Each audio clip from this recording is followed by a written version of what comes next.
السلام علیکم ورحمۃ اللہ وبرکاتہ۔ بسم اللہ الرحمن الرحیم۔ شروع اللہ کے نام سے جو بڑا مہربان نہایت رحم کرنے والا ہے۔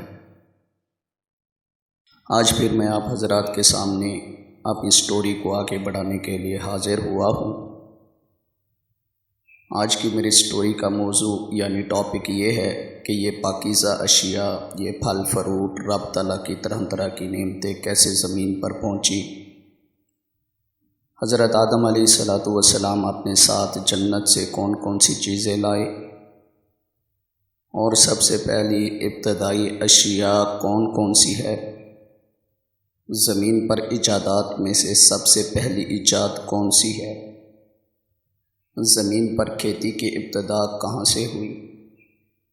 اس کے بعد حضرت آدم علیہ السلام نے اللہ تعالیٰ سے ایک سوال کیا اور اللہ تعالیٰ نے اس کے جو جوابات دیے، اس کی تفصیلی گفتگو لے کر میں پیش خدمت ہوا ہوں۔ یہ پاکیزہ اشیاء اور اللہ تعالیٰ کی طرح طرح کی نعمتیں زمین پر کیسے پہنچی۔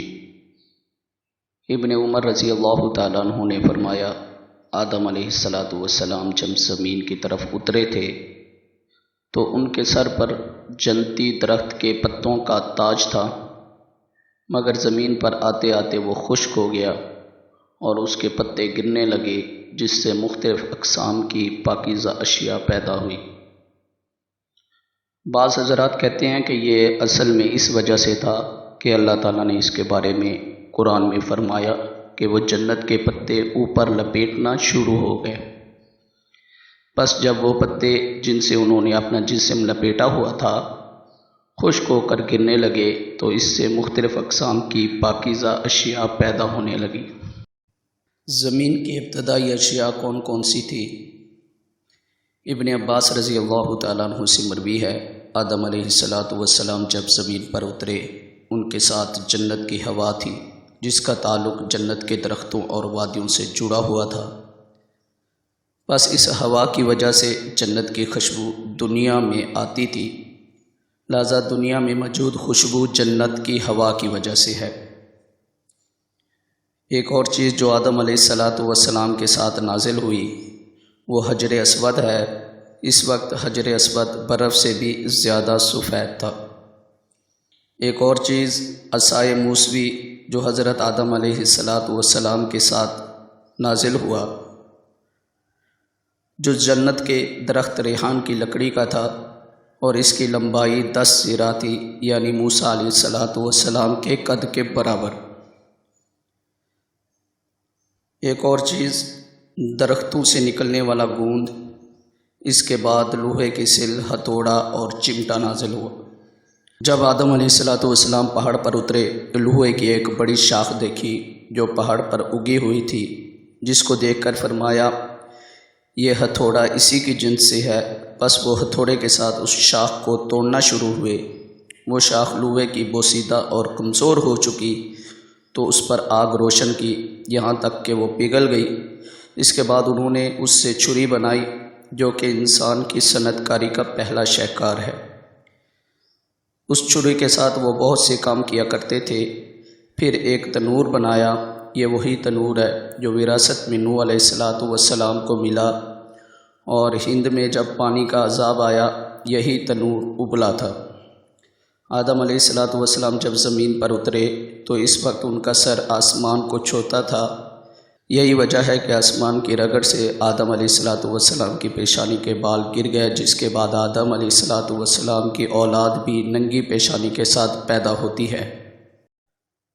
آدم علیہ السلام کے طویل القامت ہونے کی وجہ سے جنگل کے جانور ان سے بدکتے تھے، اور آج تک انسان سے ڈرتے اور بدکتے ہیں اور وحشت کھاتے ہیں۔ آدم علیہ السلام جس پہاڑ پر اترے تھے اس پر کھڑے ہو کر فرشتوں کی آوازیں سنتے تھے اور جنت کی ہوا سے لطف اندوز ہوتے تھے۔ پھر انہیں پست قامت 60 ذراع کر دیا گیا، اور پھر وفات تک ان کا قد یہی رہا۔ آدم علیہ السلام کی اولاد میں آدم علیہ السلام جیسا حسن یوسف علیہ السلام کے علاوہ کسی کو نہیں ملا۔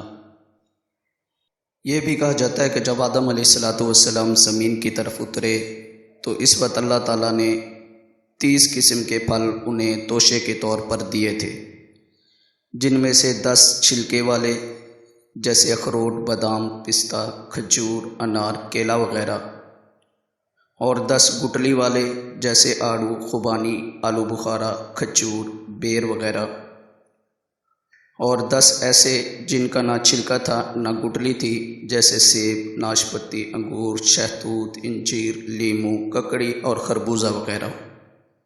جنت کی گندم۔ کہا جاتا ہے جب آدم علیہ السلام جنت سے آئے تو ان کے ساتھ گندم کی ایک تھیلی تھی۔ بعض کہتے ہیں کہ گندم کی تھیلی جبرائیل علیہ السلام لائے تھے۔ جب آدم علیہ السلام کو بھوک لگی اور انہوں نے اپنے رب سے کھانا مانگا تو جبرائیل علیہ السلام نے اس تھیلی میں سے 7 دانے نکال کر آدم علیہ السلام کی ہتھیلی پر رکھ دیے۔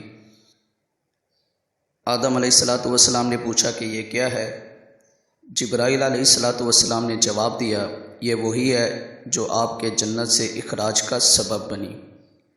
ان دانوں میں سے ہر ایک دانے کا وزن 1,60,000 درہم کے برابر تھا۔ تو یہیں سے کھیتی کی ابتدا ہوتی ہے۔ آدم علیہ السلام نے کہا کہ میں ان دانوں کا کیا کروں؟ جبرائیل علیہ السلام نے جواب دیا کہ ان کو زمین میں پھیلا دو۔ تب آدم علیہ السلام نے ایسا ہی کیا، پس اللہ تعالیٰ نے ایک گھڑی میں ان کو اگا دیا، اور کھیتی اگنے کا یہ طریقہ ان کی اولاد میں بھی جاری رہا۔ پھر جبرائیل علیہ السلام نے کہا فصل کو کاٹو۔ انہوں نے اسے کاٹا، پھر کہا اس کو جمع کرو اور اپنے ہاتھوں سے رگڑو۔ انہوں نے ایسا ہی کیا، پھر کہا کہ پھونک مار کر اس کے بوسے کو اڑا دو۔ آدم علیہ السلام نے پھونک مار کر اس کا بوسا اڑا دیا، جس کے بعد صرف دانے باقی رہ گئے۔ پھر اس کے بعد دونوں 2 پتھروں کے پاس آئے اور ایک کو دوسرے پر رکھا۔ آدم علیہ السلام نے ان دانوں کو پیسا، پھر حکم کے مطابق اس آٹے کو گوندا۔ اس کے بعد جبرائیل علیہ السلام ایک پتھر اور لوہا لائے۔ آدم علیہ السلام نے ان دونوں کو رگڑا تو آگ نکلی، پھر حکم کے مطابق روٹی بنائی۔ یہ آگ پر تیار ہونے والی سب سے پہلی روٹی تھی۔ آدم علیہ السلام کا سوال اور اللہ تعالیٰ کے جوابات۔ آدم علیہ السلام کو جب زمین کی طرف اتارا گیا، انہوں نے اس کی وسعت کو دیکھا اور اپنے سوا کسی کو نہ پایا تو کہنے لگے، اے میرے رب، کیا میرے علاوہ کوئی اور اس زمین کو آباد کرنے والا نہیں ہے جو آپ کی تسبیح و حمد اور بزرگی بیان کرے؟ اللہ تعالیٰ نے فرمایا، میں جلد ہی اس میں تیری اولاد کو پیدا کروں گا جو میری تسبیح و حمد اور تقدیس بیان کیا کرے گی، اور اس میں ایسے گھر بناؤں گا جن کو میری یاد کے لیے بلند کیا جائے گا۔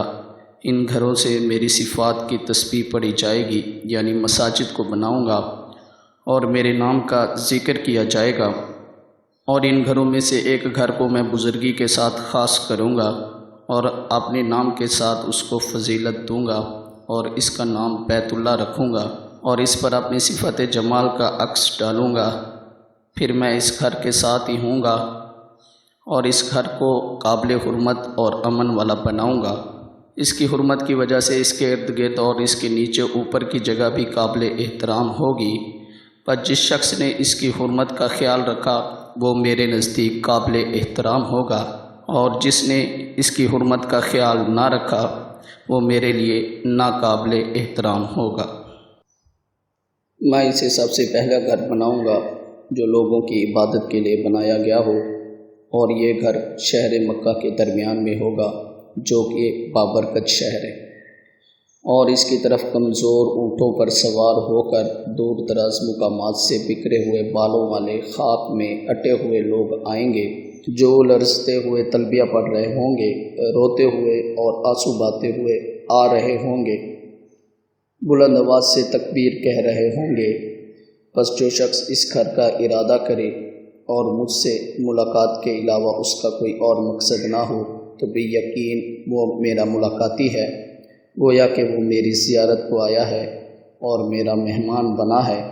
بس مجھ پر حق ہے کہ میں اپنے ملاقاتی اور مہمان کی عزت کروں اور اس کی ہر حاجت و ضرورت کو پورا کروں۔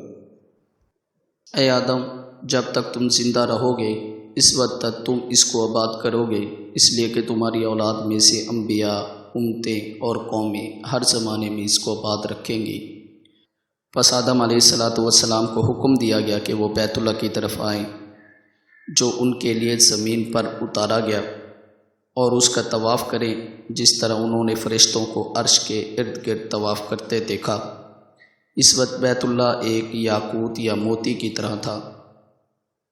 معمر ابان سے روایت کرتے ہیں کہ بیت اللہ ایک یاقوت یا موتی کی شکل میں اتارا گیا۔ جب اللہ تعالیٰ نے قوم نوح کو غرق کیا تو اس بیت اللہ کو آسمان پر اٹھا لیا اور صرف اس کی بنیادیں باقی رہ گئی۔ انہی بنیادوں پر اللہ تعالیٰ نے حضرت ابراہیم علیہ السلام کو بیت اللہ تعمیر کرنے کا حکم دیا۔ لہذا حضرت ابراہیم علیہ السلام نے اللہ کے حکم کے مطابق بیت اللہ کی تعمیر کی۔ حضرت آدم علیہ السلام کے توبہ کے الفاظ کیا تھے؟ قرآن پاک کی آیات فَتَلَقَّىٰ آدَمُ مِن رَبِّهِ كَلِمَاتٍ فَتَابَ عَلَيْهِ۔ اس وقت آدم نے اپنے رب سے چند کلمات سیکھ کر توبہ کی، جس کو اس کے رب نے قبول کر لیا۔ حضرت ابن عباس رضی اللہ تعالیٰ عنہ اس کی تفسیر میں بیان کرتے ہیں، آدم علیہ السلام نے عرض کیا، ہے میرے رب، کیا آپ نے مجھے اپنے دست مبارک سے پیدا نہیں فرمایا؟ تو اللہ تعالیٰ نے فرمایا، کیوں نہیں؟ عرض کیا، اے میرے رب، کیا آپ نے میرے اندر اپنی طرف سے روح نہیں پھونکی؟ فرمایا، کیوں نہیں؟ عرض کیا کہ کیا آپ نے مجھے جنت میں ٹھکانہ عطا نہیں کیا؟ فرمایا، کیوں نہیں؟ عرض کیا، اے میرے رب، کیا آپ کی رحمت آپ کے غضب پر سبقت نہیں رکھتی؟ فرمایا، کیوں نہیں؟ عرض کیا، اے میرے رب، اگر میں توبہ کروں اور اپنی اصلاح کر لوں تو کیا آپ مجھے جنت کی طرف لوٹا دیں گے؟ فرمایا، کیوں نہیں؟ حضرت حسن رضی اللہ تعالیٰ عنہ سے مروی ہے کہ آدم و حوا نے توبہ کے لیے یہ کلمات کہے، ربنا ظلمنا انفسنا وان لم تغفر لنا وترحمنا لنکونن من الخاسرین۔ اے ہمارے رب، ہم نے اپنے اوپر ستم کیا، اب اگر تو نے ہم سے درگزر نہ فرمایا اور رحم نہ کیا تو یقیناً ہم تباہ ہو جائیں گے۔ یہاں پر میں اپنی اس گفتگو کو ختم کرتا ہوں۔